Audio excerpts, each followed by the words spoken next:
fascinates you personally about Roni Horn's work? Roni Horn's an artist who works in all kinds of media: photography, drawing, books, sculpture. But I would say the medium even isn't important in her work. All of it is a kind of conceptual proposition, but she makes a conceptual art that doesn't look anything like what we tend to think of as conceptual art, dry and unemotional. She makes a kind of intuitive conceptualism or emotional conceptual art that I find completely fascinating. There's a rigor and a precision, but also this sort of intuitive, bodily, emotive part that I can't separate from her work. It's quite personal work as well, isn't it? Always personal. In this very show, the show begins and ends with a series of portraits, you could say.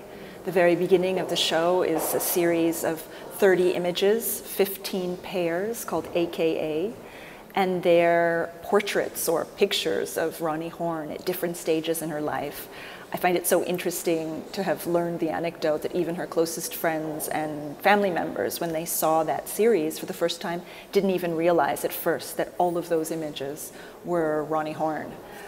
You see her in all different sort of, the poses are not so different, it's just that you see her as a sort of awkward teenager, as an intellectual, as a bookworm, as a almost pre-Raphaelite beauty, as a fairy witch in the Icelandic landscape.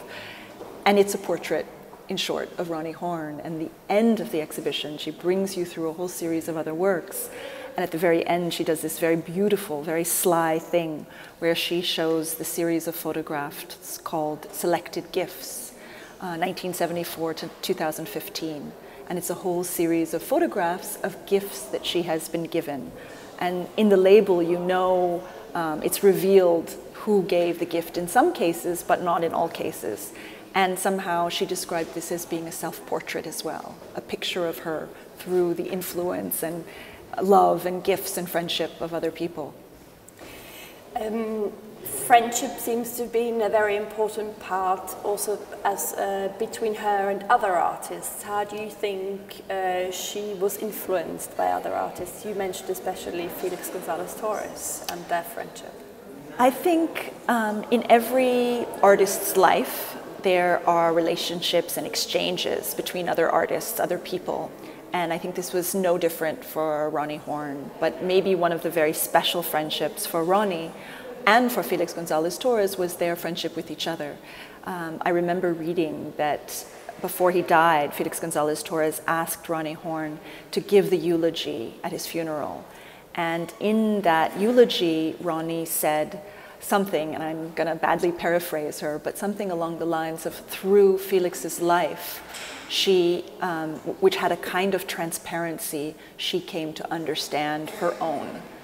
And I find it so interesting the way one artist might, in meeting, in knowing, and sharing with another artist, sort of come to understand themselves and make work from it that would be richer or different because of it. From what you told before in the guided tour, they've had quite an intense exchange of works as well, that they dedicated to each other or they gave to each other.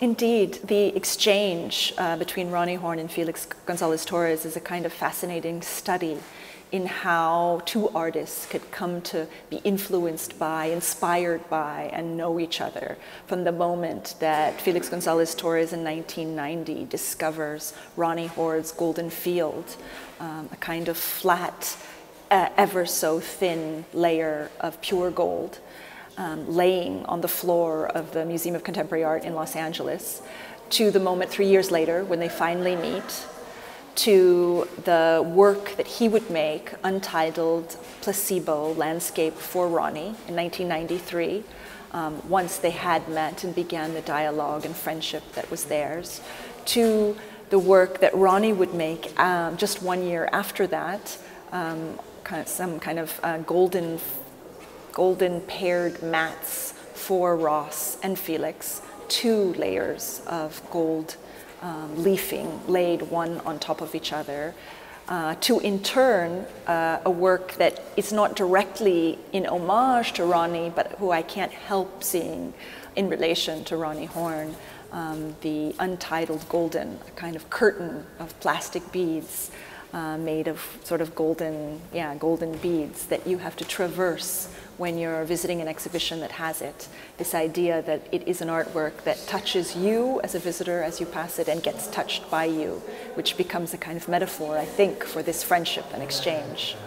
They both had quite a few works that dealt with the material that were in, from gold and were dealing with the gold as a reference. How do you think it's just kind of developed like a dialogue that they've kind of kept referring to that, or is there a specificity maybe about it? I think gold was in a way their meeting point, their starting point when Felix discovered the gold field, and I think that became almost a symbol for this friendship. This way in which gold could stand for many other things, could stand for a certain luminosity, a certain purity in materials, a certain idea of a golden sunset that was so important to Felix González Torres and the sort of last days that he spent in Los Angeles with Ross Laycock, the love of his life, who was watching die as he was discovering Roni Horn's work. So I think it became a sort of poetic metaphor between them for things that, gold is a kind of pure metal that is supposed to stay forever as it is. And I guess if I had to guess, it would be that.